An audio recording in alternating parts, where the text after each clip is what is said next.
दिन भर की छोटी बड़ी खबरों के साथ ग्रैंड न्यूज में आपका स्वागत है। नमस्कार, मैं तिलेश्वरी। आगे बढ़ने से पहले आइए देखते हैं आज की हेडलाइंस। भानपुरी में आयोजित प्रांतीय एकलव्य खेलकूद प्रतियोगिता के समापन में शामिल हुए विधायक किरण देव।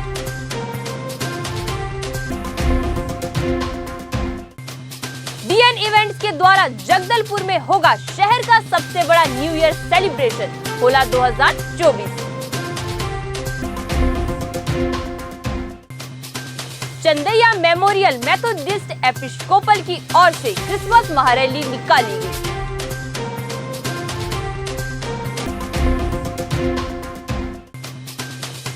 बस्तर जिला कांग्रेस कमेटी शहर द्वारा प्रेस वार्ता आयोजित की गई।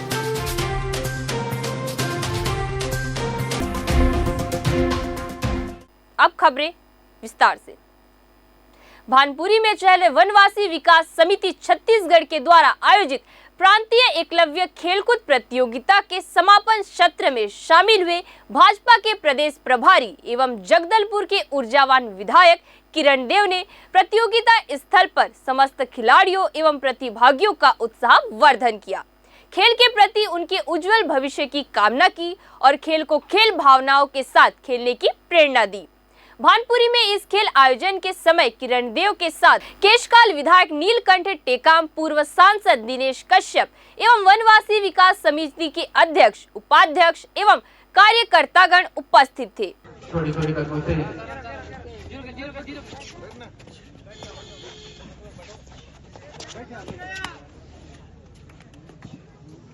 अच्छी प्रदर्शन कर ओम प्रकाश अपने टीम को क्या करते हैं यहाँ पे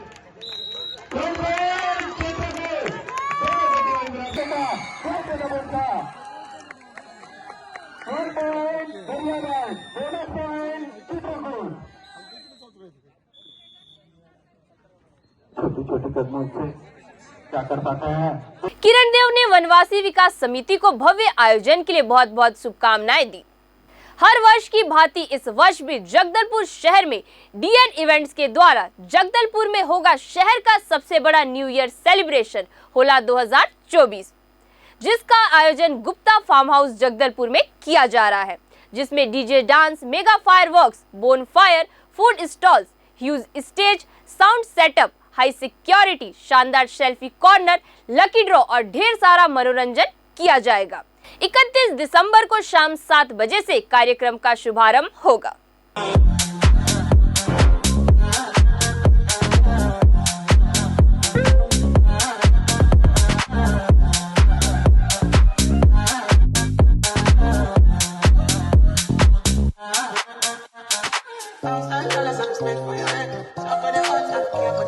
Jagdalpur Chandaiya memorial Methodist Episcopal की ओर से 26 दिसंबर को क्रिसमस महारैली मेथोडिस्ट एपिस्कोपल चर्च मैदान से निकाली गई। इस दौरान वहां पर नाचते गाते हुए समाज के लोगों ने शहर वासियों को क्रिसमस व नव वर्ष की बधाई एवं शांति का संदेश दिया। इस रैली में लगभग 70 चर्चे, पास्टर और कल कलेशियाई शामिल हुए। नगर के लाल चर्च मैदान से निकाली गई क्रिसमस रैली में डीजे की धुन पर झूमते गाते बड़ी संख्या में शामिल हुए मसीह समाज के लोगों ने प्रभु यीशु के नारे लगाए एवं तख्तियों पर अनमोल वचन लिखकर हाथ पर लिए हुए चल रहे थे। शांति रैली का जगह जगह लोगों ने जूस, चॉकलेट व मिठाई से स्वागत कर रहे थे। इस रैली में शामिल होने बस्तर, नगरनार, लोहंडीगुड़ा सहित आसपास के इलाकों से बड़ी संख्या में लोग पहुंचे हुए थे। कि उसने अपना इकलौता पुत्र दे दिया ताकि जो कोई उस पर विश्वास करे वह नाश ना हो परंतु अनंत जीवन पाए, और वही अनंत जीवन को देने के लिए प्रभु यीशु मसीह इस जगत में आया। बाइबल बताती है यह देह मिट्टी है, मिट्टी में मिल जाएगा, मगर हमारी आत्मा के विषय में हम चिंता करें कि इसका क्या होगा। इसलिए यीशु मसीह स्वर्ग को छोड़ करके आ गया कि हमारे पापों। बस्तर जिला कांग्रेस कमेटी शहर द्वारा प्रेस वार्ता का आयोजन किया गया था, जिसमें 28 दिसंबर को 139वां कांग्रेस स्थापना दिवस नागपुर में मनाए जाने के संबंध में विस्तृत जानकारी दी गई।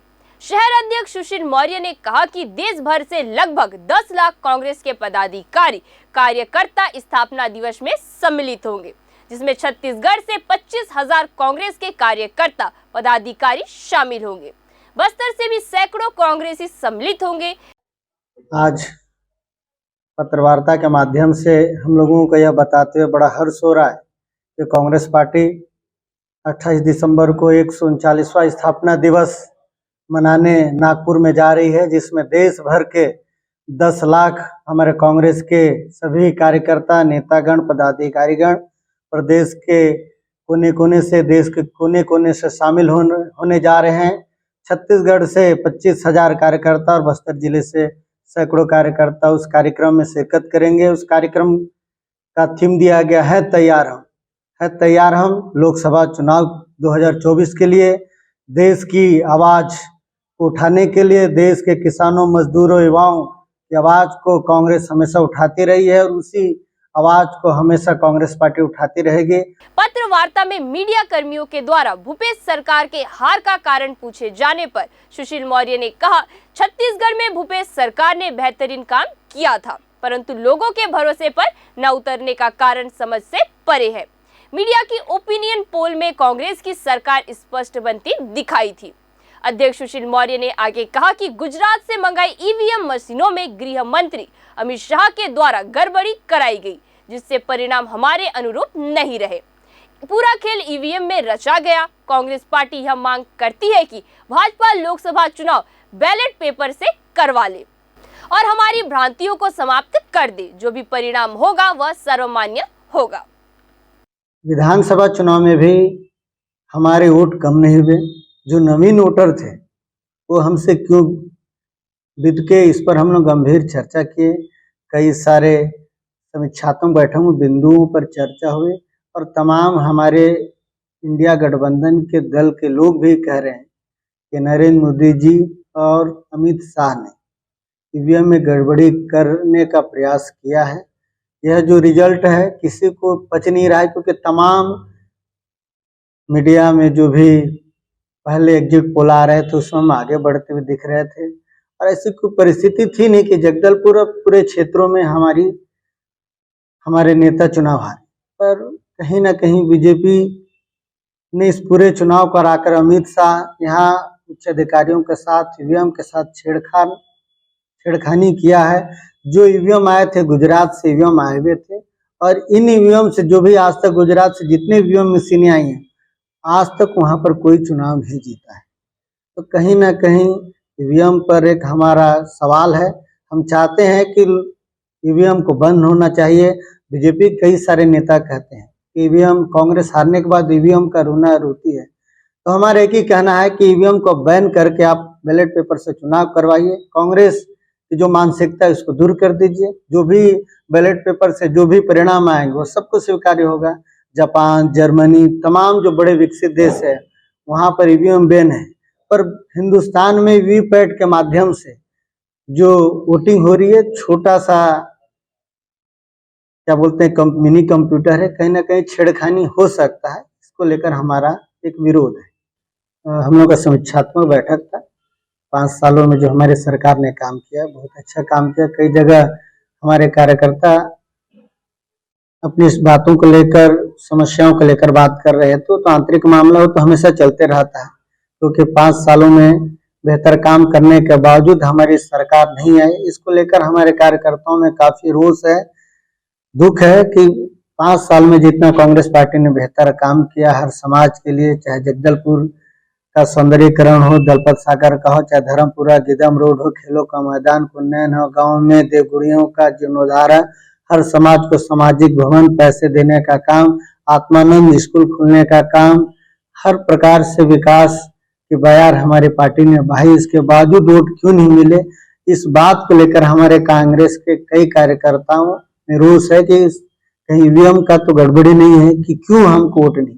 देखिए, पिछला चुनाव भी इसी ईवीएम से हुआ था और पिछला चुनाव में तो कांग्रेस सरकार ने 70 सीट ला के छत्तीसगढ़ में सरकार बनाई थी। उस समय तो ये ईवीएम को साधुवाद नहीं दिए, इतने सीट आ गई करके।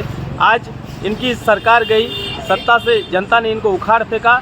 इनके जो भ्रष्टाचारी से तंग होकर, परेशान होकर, इनके जो झूठे वादे, गंगाजल लेकर जो झूठे वादे किए थे उस पर खरा नहीं उतरे, जिसके कारण इनको जनता आज सत्ता से उखाड़ फेंकी है। ये एक ओछी राजनीति है। ईवीएम पर दोष मरोड़ करना, ईवीएम हम तो चाहते हैं कि ये जांच कराएं और ईवीएम से कैसे ईवीएम को हैक किया जाता है ये हमको भी बताएं। ये सरासर गलत है। यहाँ की जनता ने इनको सत्ता से उखाड़ फेंका है और भाजपा को विश्वास करके इन्होंने सरकार में इन्होंने सीधे सीधे गृह मंत्री पर आरोप लगाया है कि गृह मंत्री के आदेश पर ईवीएम को गड़बड़ किया गया है। ये एक सरासर गलत है। एक चीज़ बताइए, ईवीएम ये जो निर्वाचन आयोग होता है ये किसी सरकार के दबाव में काम नहीं करता है। ये लोकतंत्र प्रणाली है और यहाँ जो निर्वाचन आयोग है ये सभी पार्टी, सभी राजनीतिक दलों के साथ मिलके कोई भी चुनाव कार्य को संपन्न कराता है। सुकमा प्रवास के दौरान नगर प्रवेश करने पर भाजपा कार्यकर्ताओं द्वारा किरण देव का अगवानी एवं अभिवादन किया गया। भारतीय जनता पार्टी के प्रदेश अध्यक्ष एवं जगदलपुर के ऊर्जावान विधायक किरण देव अपने एक दिवसीय सुकमा प्रवास के दौरान नगर प्रवेश द्वारा भारतीय जनता पार्टी सुकमा के समस्त कार्यकर्ता पदाधिकारियों के द्वारा जोरदार गाजे बाजे फूल मालों के साथ उनका स्वागत किया गया। कार्यकर्ता पदाधिकारी के स्वागत के पश्चात किरण देव ने सुकमा स्थित अपने कुल देवी का दर्शन किया और आशीर्वाद प्राप्त किया। बुनकरों और कलाकारों द्वारा तराशी गई हथकरघा और हस्तशिल्प का बेजोड़ संग्रह, हजारों की वैरायटी में स्वदेशी खादी महोत्सव बस्तर वासियों के लिए आकर्षण का केंद्र बना हुआ है। लाल चर्च मैदान कलेक्ट्रेट के सामने में लोगों की भारी भीड़ मौजूदगी बता रही है कि यहाँ कुछ तो खास है। क्या है खास, आइए देखते हैं इस खबर में। हम कश्मीर से आए, हमारे पास शॉल, स्टोल, सूट, साड़ी सारी वैरायटी मिलेगी। पश्मीना शॉल मिलेगा, पश्मीना साड़ी, सिल्क साड़ी मिलेगी। क्या क्या रेंज की है? हमारे पास 1000 से स्टार्टिंग आएगी साड़ी, 25,000 तक मिलेगी साड़ी हमारे पास, पश्मीना सिल्क साड़ी। ग्राहकों का कैसा रिस्पॉन्स है? ठीक ही है। हर साल आते हैं? हाँ सर, हर साल आते हैं हम यहाँ पे। हमें हो गए 3-4 साल से आ रहे हैं सर। ये पूरा कानी वर्क की शॉल है, देखो सर। हाँ ये देखो रिंग।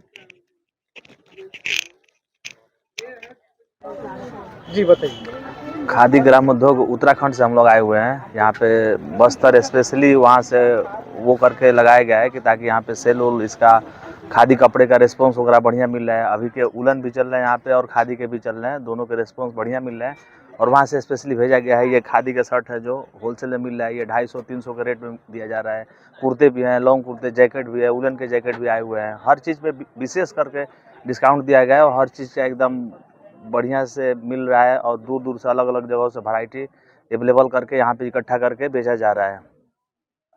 ग्राहकों का कैसा प्रतिशत? ग्राहक का अभी थोड़ा सा नॉर्मल है, लेकिन अब शुरुआत हो रहा है बढ़िया। मतलब अभी तो 2-3 दिन हुआ चालू हुए, इसके लिए उससे अच्छा हर दिन रिस्पांस बढ़िया आते जा रहा है और आगे तक बढ़िया होगा। और सबसे बढ़िया खादी और उलन के कपड़े यहाँ पे ज़्यादा बिक रहे हैं।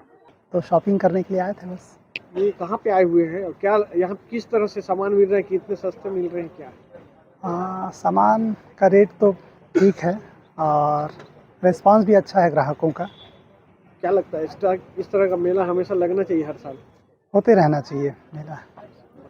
प्रदेश के मुख्यमंत्री विष्णुदेव साय के नेतृत्व में छत्तीसगढ़ सरकार द्वारा किसानों को 2 साल के धान खरीदी की बोनस राशि प्रदान करने के फलस्वरूप राज्य के किसानों के परिवारों में प्रसन्नता व्याप्त है और किसान इस बोनस राशि का उपयोग नए घर बनाने, परिवार के सदस्यों के लिए जरूरी सामान खरीदने के साथ ही बच्चों की पढ़ाई में कर रहे हैं। बोनस राशि पाकर किसान प्रफुल्लित होकर छत्तीसगढ़ सरकार के निर्णय के प्रति कृतज्ञता प्रकट कर रहे हैं।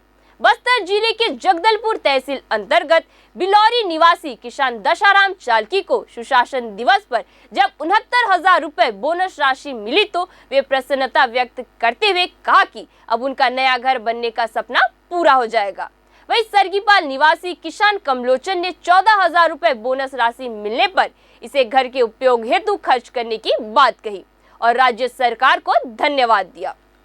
कोरोना एक बार फिर से छत्तीसगढ़ में दस्तक दे रहा है। इसको लेकर शासन प्रदेश भर के लिए गाइडलाइन जारी कर दिया है। वहीं दूसरी ओर बलौदाबाजार जिला प्रशासन और स्वास्थ्य विभाग की गंभीर लापरवाही सामने आई है। जहां कोविड की जांच के लिए आए रैपिड टेस्ट किट और बड़ी मात्रा में दवाइयों को खराब होने से पहले ही बलौदा बाजार नगर पालिका के सोनपुरी स्थित डंपिंग ग्राउंड में फेंक दिया गया है। वही फेंकी हुई दवाइयां कूड़े में दिखता नजर आ रहा है। बता दें कि दवाइयों की अंतिम तारीख जुलाई 2024 तक है। इसके बावजूद भी स्वास्थ्य विभाग के अधिकारियों ने दवाइयों को कचरे में फेंकवा दिया। दवाइयों और कोरोना टेस्ट किट के फेंके जाने की जानकारी पर कैबिनेट मंत्री टंकराम वर्मा ने मामला नया होने की बात कही, तो वही कलेक्टर चंदन कुमार ने मामले को गंभीर बताते हुए जांच कराने की बात कही। अब ये सब मामले जो है मेरे लिए नया है, जरा ये सब मामले और आपकी जानकारी में कोई मामला हो तो बताइएगा। सबका एक बार जांच करवाते हैं और चिंता मत करिए, भारतीय जनता पार्टी की सरकार आ गई है, सबको न्याय मिलेगा और हमारा ये प्रदेश जो है उत्तरोत्तर वृद्धि की ओर जाएगा, सबको न्याय मिलेगा और सभी योजनाएं जो है अक्षरशः लागू होगी। जहाँ कचरा डंप किया जाता है वहाँ पर कोरोना जो है बलौदा में दस्तक दे चुकी है और भारी मात्रा में वहाँ पर कोविड टेस्ट करने की किट और दवाइयाँ वहाँ पर वेस्टेज पड़ी हुई। मैं निश्चित तौर पर ये बड़ा ही गंभीर मसला है और इसको मैं तत्काल चेक कराता हूँ। जहाँ पे भी ऐसी दिक्कतें होगी उसको ठीक किया जाएगा। नगर के स्वामी आत्मानंद अंग्रेजी स्कूल में वीर बाल दिवस कार्यक्रम का आयोजन किया गया। वीर बाल दिवस के अवसर पर भाषण, गीत, नाटक, रंगोली सहित अन्य प्रतियोगिता का आयोजन भी किया गया। इस अवसर पर कार्यक्रम के मुख्य अतिथि गरियाबंद जनपद अध्यक्ष लालिमा ठाकुर थी। अध्यक्षता नगर पालिका उपाध्यक्ष सुरेंद्र सोनटेके ने की। कार्यक्रम की शुरुआत मां भारती के छाया चित्र पर दीप प्रज्वलित कर किया गया।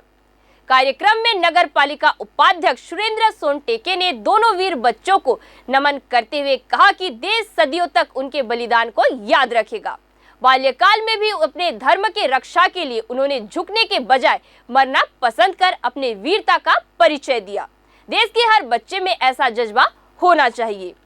देश में 2024 के बाद राष्ट्र और धर्म के प्रति अलख जगाने का काम हुआ है। इतिहास में कई योद्धाओं ने बलिदान दिया, लेकिन उनका उल्लेख नहीं है।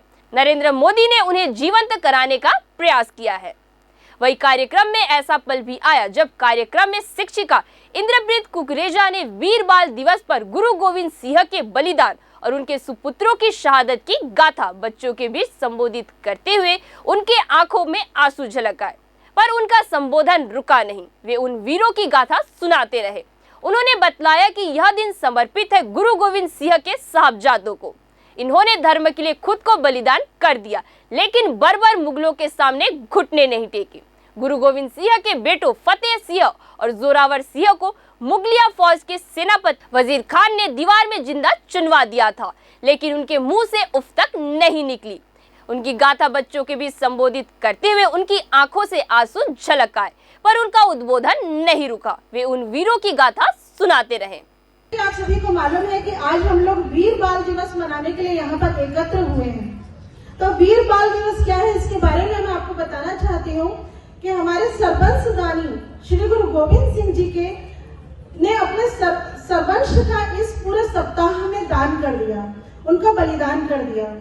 उन्होंने 21 तारीख से लेकर 27 तारीख के बीच में अपने पूरे परिवार को अपने देश पर कुर्बान किया। इसी की याद में हम वीर बाल दिवस मनाने जा रहे हैं।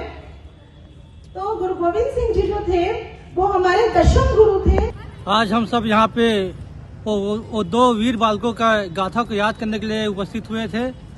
आज वीर बाल दिवस के रूप में सम्माननीय प्रधानमंत्री द्वारा ये कार्यक्रम पूरे देश में कराया जा रहा है। जिस तरह से विदेशी आक्रमणकारियों के द्वारा हमारे देश के वीर जवानों के कुर्बानी को छुपाया गया था, तो उसको आज पूरे देश के सामने में हम याद कर रहे हैं, याद दिला रहे हैं। ग्रैंड न्यूज में आज के लिए बस इतना ही। आपसे फिर मुलाकात होगी नई ताजा तरीन खबरों के साथ। तब तक के लिए हमें दीजिए इजाजत। नमस्कार।